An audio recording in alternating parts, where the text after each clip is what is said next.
नमस्कार, मैं हूं आपके साथ पूर्णिमा मिश्रा।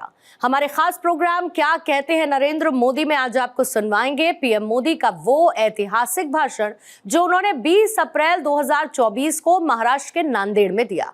अपने भाषण में प्रधानमंत्री ने कहा कि मराठवाड़ा केवल एक इलाका नहीं, ये हमारे भारत का सुरक्षा कवच है। मुगल आए, अंग्रेज आए, लेकिन मराठा शौर्य ने यह सिद्ध किया कि भारत हमेशा रहने वाला है।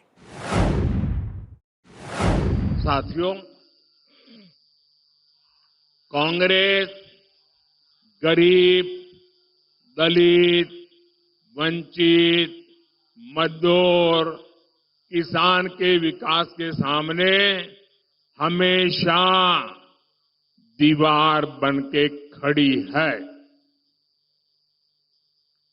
आज भी एनडीए सरकार गरीब के लिए कोई काम करती है तो कांग्रेस उसका मजाक उड़ाती है। आजादी के 6 दशकों बाद पहली बार हमने करोड़ों गरीब महिलाओं को शौचालय देने का अभियान शुरू किया। तब कांग्रेस और इंडिया गाड़ी वाले लोग उसका मजाक उड़ाते थे। मैंने 50 करोड़ से ज्यादा गरीबों के पहली बार बैंक खाते खुलवाए। तब ये लोग कहते थे कि गरीब बैंक खाते को क्या करेगा। हम देश में डिजिटल इंडिया और यूपीआई जैसी टेक्नोलॉजी लेकर आए। तब कांग्रेस सरकार के एक बड़े मंत्री रहे हुए व्यक्ति कहते थे कि डिजिटल लेन देन अनपढ़ गरीबों के बस की बात नहीं है। जिस कांग्रेस पार्टी की सोच ही ऐसी हो, जिसको देश की जनता पर भरोसा ही न हो, उससे आप देश के विकास की उम्मीद कभी कर सकते हैं क्या? उन पर भरोसा कर सकते हैं क्या? ये लोग महाराष्ट्र और मराठवाड़ा की समस्याओं का कभी भी समाधान कर सकते हैं क्या? आपकी समस्याओं का समाधान कर सकते हैं क्या? साथियों, कांग्रेस ने दशकों तक महाराष्ट्र और खासकर विदर्भ और मराठवाड़ के विकास का दम घोंटने वाला का काम किया है। इस क्षेत्र में सूखे की स्थिति, पानी का संकट एक दिन में पैदा नहीं हुआ है। कांग्रेस के रवैये के कारण यहां किसान गरीब होते गए, जहां उद्योगों से जुड़ी संभावनाएं सूखती चली गई, मराठवाड़ के लाखों युवाओं को पलायन करना पड़ा। आपको इस स्थिति से निकालने के लिए एनडीए सरकार प्रतिबद्ध है। यहां एकनाथ शिंदे जी, देवेंद्र फडणवीस जी और अजीत पवार जी मिलकर किसानों के हित में काम कर रहे हैं। और अब तो इस क्षेत्र में और खुशी की बात है, अशोक जी भी हमारे साथ आ गए हैं। और मुझे याद है, मैं जब राजनीति में भी नहीं था और कभी मुझे लगता भी नहीं था मैं राजनीति में जाऊंगा, उस समय पुट्टपट्टी में साईं बाबा ने मुझे उनके पिताजी से परिचय करवाया।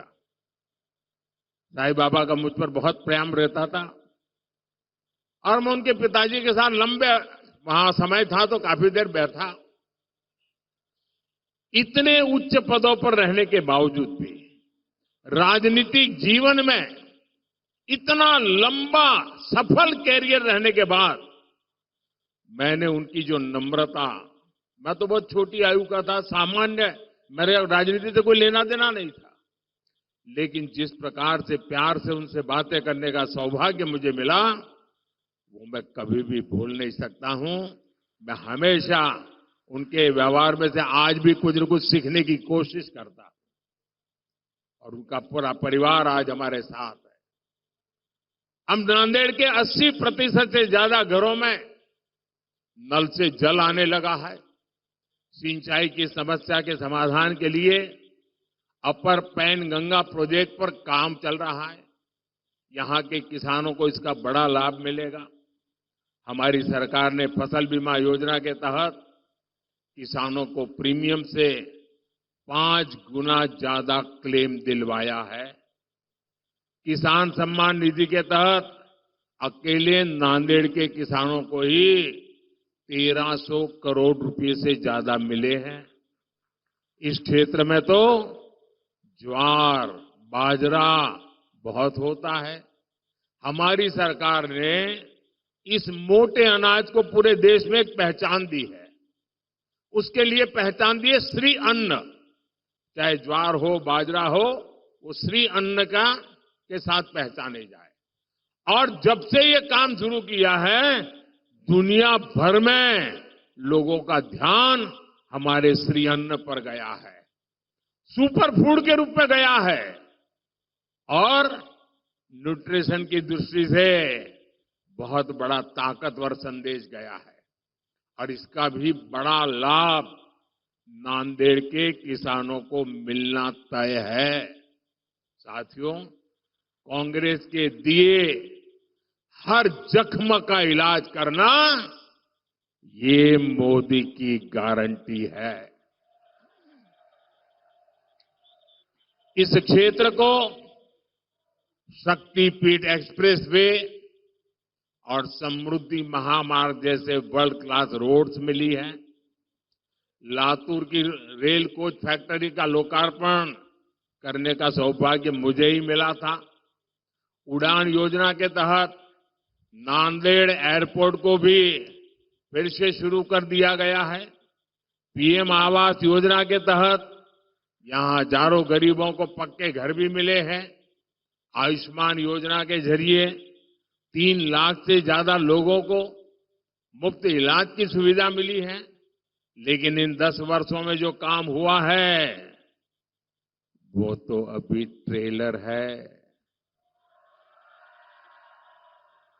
अभी तो हमारा बहुत समय कांग्रेस के गड्ढों को भरने में गया है।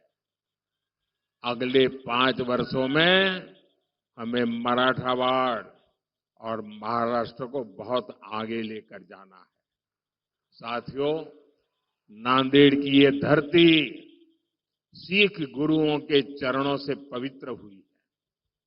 खालसा पंथ की गुरु परंपरा और गुरु गोविंद सिंह जी की सीख हमेशा हमारी सरकार के लिए प्रेरणा रही है। बीते 10 वर्षों में हमने सर्वदा भला के रास्ते को मानकर लोक कल्याण के लिए काम किया है। हमारी सरकार को गुरु नानक देव जी का 550वां प्रकाशोत्सव मनाने का, गुरु तेग बहादुर जी का 400वां प्रकाश पर्व मनाने का, गुरु गोविंद सिंह जी का 350वां प्रकाश पर्व मनाने का सौभाग्य मिला। करतारपुर कॉरिडोर का काम पूरा होने के बाद लाखों श्रद्धालुओं को वहां के दर्शन में मदद मिल रही है।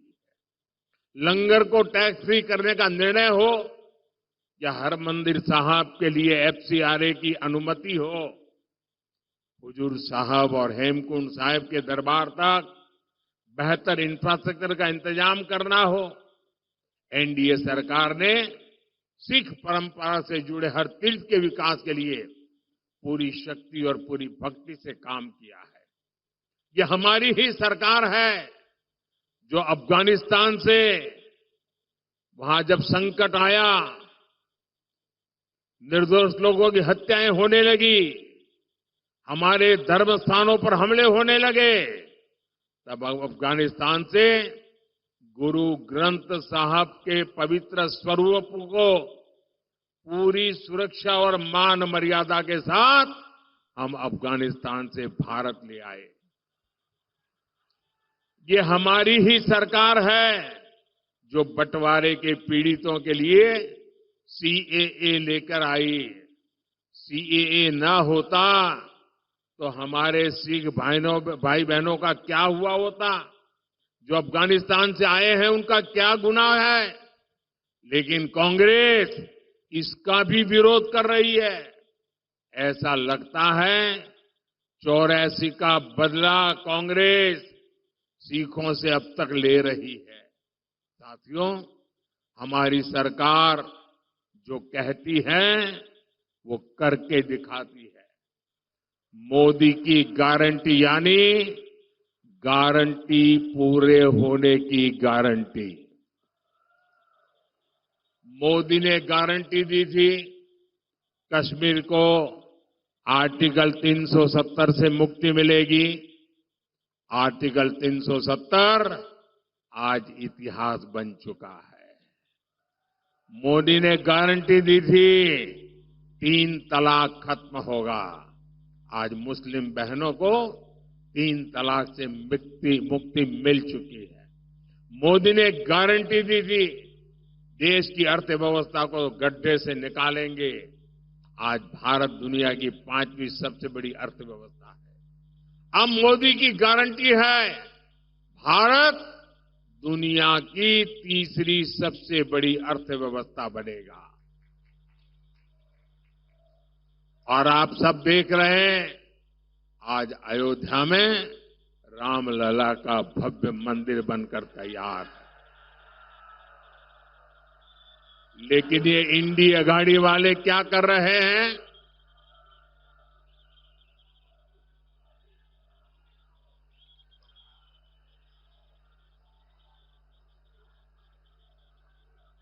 लेकिन ये इंडी अघाड़ी वाले क्या कर रहे हैं? ये लोग सनातन को गाली दे रहे हैं। ये लोग राम मंदिर प्राण प्रतिष्ठा का बहिष्कार करने को सही ठहरा रहे हैं। ये लोग राम मंदिर में पूजा अर्चना को पाखंड बताकर हमारी आस्था का अपमान कर रहे हैं। क्या ये माफ करने योग्य है क्या? ऐसे लोगों को माफ किया जा सकता है क्या? साथियों, मराठावाड़ केवल एक इलाका नहीं, ये हमारे भारत का सुरक्षा कवच है। मुगल आए, अंग्रेज आए, लेकिन मराठा शौर्य ने ये सिद्ध किया कि भारत हमेशा रहने वाला है। आज एक बार फिर विकसित महाराष्ट्र और विकसित मराठा व भारत के लिए, विकसित मराठावाड़ के लिए हमें सबसे आगे खड़ा होना दिखता है।